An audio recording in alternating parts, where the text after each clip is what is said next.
안녕하세요. 축진먹입니다. 이번 영상은 주말 동안 있었던 가십에 대해서 간단히 얘기해보는 시간을 가질 거고요. 먼저 래시포드부터 얘기해보도록 하겠습니다. 래시포드가 아스톤빌라로 반년 동안 임대를 갔었잖아요. 그 임대 계약 사항에 포함된 게 4천만 파운드, 우리 돈 700억 정도의 완전 이적 옵션이 있다고 합니다. 그런데 이 금액이 비단 빌라에게만 적용되는 게 아니라 다른 클럽에도 적용된다고 해요. 그래서 맨체스터 유나이티드가 래시포드를 팔 때 한 4천만 파운드 정도를 예상하고 있다. 이 정도 가격선이면 우리 래시포드 내놓을 준비 되어 있으니까 그 가격에 좀 사가라. 뭐 요런 느낌으로 보시면 될 것 같은데요. 문제는 이 이적료도 이적료지만 래시포드의 주급입니다. 래시포드가 지금 맨유에서 30만 파운드, 우리 돈 5억 5천 정도 받고 있는데요. 래시포드는 이 주급을 유지하는 걸 원한다고 합니다. 그런데 래시포드가 이 주급을 받게 된 건 지금의 실력이 반영된 건 아니거든요. 22-23 시즌에 래시포드가 엄청 잘했고, 그리고 맨유에서 유스부터 쭉 오랜 기간 동안 있었기 때문에 맨유가 이에 대한 대우를 해준 건데요. 사실 이 주급을 유지한다고 봤을 때는 다른 팀에서는 데려가기 쉽지 않겠죠. 대부분의 팀에서 거의 최고 주급자 라인에 들어가고요. 냉정하게 말했을 때 래시포드가 그 정도 급의 실력은 아니니까요. 그래서 만약에 래시포드가 이 주급을 유지한다고 했을 때는 사실 맨유라는 팀을 떠나는 건 쉽지 않아 보입니다. 그런데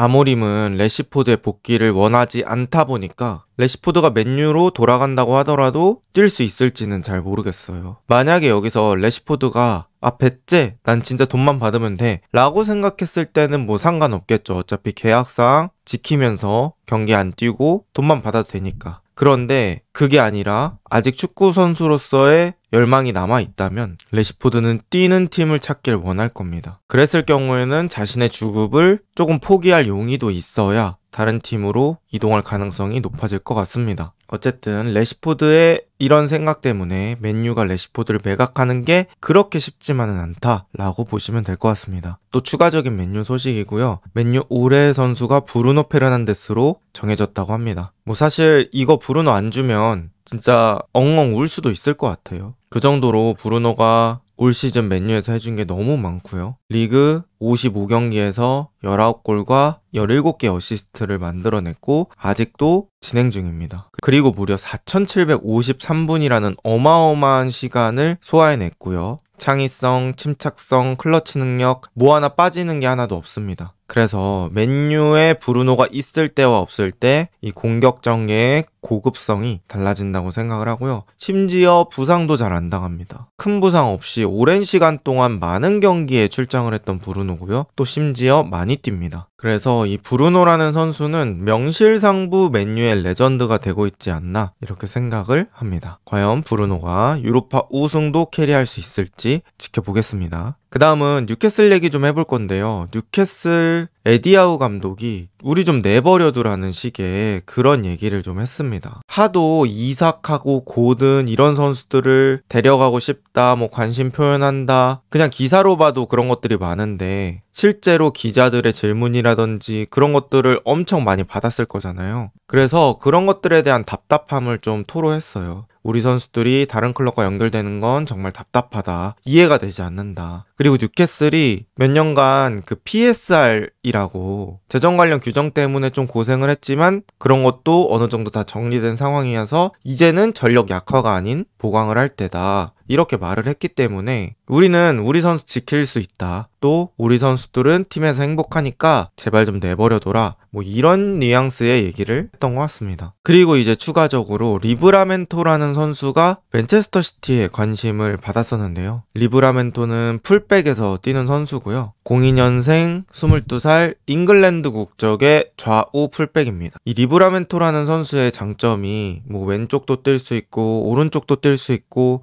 또 많이 뛰기도 하고요. 아스날과 경기할 때 보니까 사이드로 넓게 벌리는 것뿐만 아니라 안쪽으로 들어가서 플레이하는 것도 괜찮았던 것 같습니다. 그리고 뉴캐슬이 리브라멘토 데려올 때 절대 적은 돈을 주고 데려온 게 아니에요. 3,100만 파운드, 우리 돈 576억 정도에 데려왔고 뉴캐슬에 합류한 지도 얼마 안 돼서 리브라멘토를 팔기에는 상당히 아까운 상황이고요. 또 나이도 어려서 아직 사용할 수 있는 기간이 많이 남았기 때문에 쉽지 않을 것 같습니다. 그리고 트리피어의 대체자로 사왔기 때문에 아직까지는 이 오른쪽 풀백이 또 나간다고 하면 그 선수를 찾는 거, 또 그 선수가 실력이 좋을지 고민하는 거, 뭐 여러 가지를 생각해 봤을 때는 리브라멘토의 매각은 뉴캐슬에게는 좋지 않을 것 같고요. 맨체스터 시티가 이 카일 워커가 나간 오른쪽 풀백의 공백을 어떻게 또 메울지 기대해 보도록 하겠습니다. 그리고 이제 뉴캐슬이 이번 이적 시장에서 돈을 제대로 쓸 예정입니다. 최대 1억 5천만 파운드, 우리 돈으로 2,600억 정도 사용할 수 있다고 하는데요. 뉴캐슬은 오른쪽 윙어, 지금 제이콥 머피라는 선수가 있지만 주전 오른쪽 윙어를 고려하고 있는 것 같고요. 스트라이커는 이삭이라는 선수가 있지만 이삭의 서브 자원을 얘기하는 것 같고요. 또 골키퍼도 얘기가 나오고 있습니다. 확실히 이 챔피언스 리그권에 있는 팀이기 때문에 챔피언스 리그 진출 확정 시에는 쓸 수 있는 돈, 그리고 영입 메리트가 올라가잖아요. 그래서 뉴캐슬이 챔피언스 리그 진출한다고 가정했을 때는 제대로 보강을 하면서 또 오랜만에 찾아온 자신들의 전성기를 유지하려고 할 것 같습니다. 또 알미론, 켈리 같은 선수도 잘 팔아주면서 매각 수익이 있어서 이번 시즌 확실히 재정 규정에서 안정화가 될 수 있는 것 같아요. 그래서 뉴캐슬이 또 어디까지 성장할 수 있을지 기대해 보도록 하겠습니다. 그 다음은 요나단 타입니다. 이 요나단 타라는 선수가 자유계약 신분으로 풀렸기 때문에 또 여러 빅클럽들이 노리고 있어요. 그리고 미넨과 바르사, 이렇게 두 팀이 지속적인 경쟁을 하고 있습니다. 사실 요나단 타 바르셀로나 얘기는 계속해서 나왔고요. 바르셀로나하고는 구두 합의가 된 것으로 지금 추측이 됩니다. 그래서 요나단 타 바르셀로나 되게 많이 진전이 돼 있는 상태고요. 또 독일의 한지 플릭 감독이 있기 때문에 또 요나단 타랑 직접 소통을 하고 있는 것으로 알려져 있습니다. 그리고 바이에른 미넨도 요나단 타한테 제안을 했는데 이 타가 미넨 측에는 확답을 주지 않은 것으로 알려져 있어요. 그래서 일단은 바르셀로나가 조금 더 앞서 있는 상황이고요. 바르셀로나는 이 셀러리 캡을 해결을 해야 돼요. 뭐 프리미어 리그로 치면 PSR이랑 비슷한 느낌인데 어쨌든 뭐 버는 만큼 써라 이런 느낌이거든요. 그런데 바르셀로나에는 지금 잉여 자원으로 분류되는데 주급을 받는 선수들이 있기 때문에 그 선수들을 좀 정리를 해야지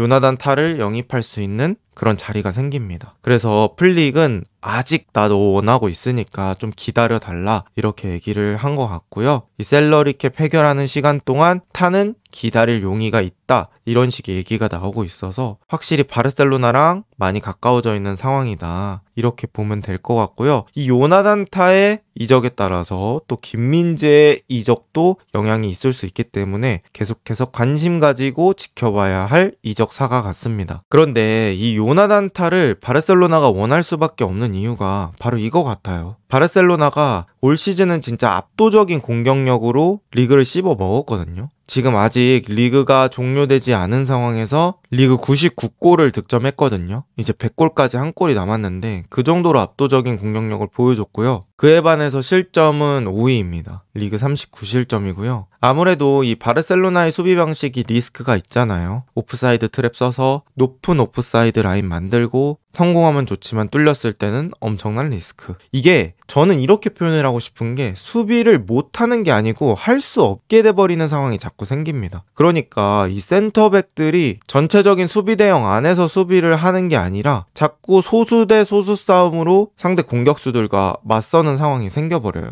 이건 잘하고 싶어도 쉽지 않은 상황이 되고 결국에는 이런 것들을 요나단 타가 들어와서 잘 채워줘야 될 것 같고요. 과연 이 요나단 타의 경험이 또 바르셀로나의 수비 불안을 잡아줄 수 있을지 기대를 해보도록 하겠습니다. 그 다음은 사네 얘긴데요. 사네가 재계약을 거부했다고 합니다. 사네는 사실 이번 시즌까지가 계약 기간이어서 재계약 안 하면 FA 선수가 돼요. 그래서 바이에른 미넨을 떠나서 다른 팀으로 갈 수도 있는 상황인데 사네는 급여를 조금 더 받길 원하는 것 같고요. 바이에른 미넨 측에서 제시한 급여가 마음에 들지 않는 것 같습니다. 그래서 구단 측에 재계약하지 않겠다는 의사를 밝혔다고 합니다. 또 바이에른 미넨 입장에서도 이 사네를 데리고 있는 게 조금은 애매해요. 사네가 나이가 어린 것도 아니고 그렇다고 해서 엄청난 퍼포먼스를 뽑아주는 것도 아닙니다. 그런데 주급은 많이 받는 편입니다. 그런데 급여를 동결하거나 여기서 조금 올린다고 했을 때는 이게 리스크가 좀 큰 계약이 될 수 있고요. 이 사네가 재계약 거부한 거는 어떻게 보면 팬들 입장에서는 또 반가운 소식이 될 수 있거든요. 그런데 여기서 키미가 설득을 계속하고 있다고 합니다. 그래서 사네한테 재계약해라. 뭐 이렇게 얘기를 하고 있어서 사네 마음이 어디로 갈지 또 지켜봐야 될 것 같고요. 아스날하고 첼시가 사네에게 관심이 있다고 합니다. 그래서 만약에 자유계약 신분이 되면 아스날 첼시에서 사네를 데려갈 수도 있다. 뭐 엄청 짙은 링크까지는 아니지만 독일에서는 그렇게 보고 있는 것 같습니다. 자, 이렇게 간단한 가십들 알아봤고요. 이번 영상은 여기까지입니다. 좋은 하루 보내세요.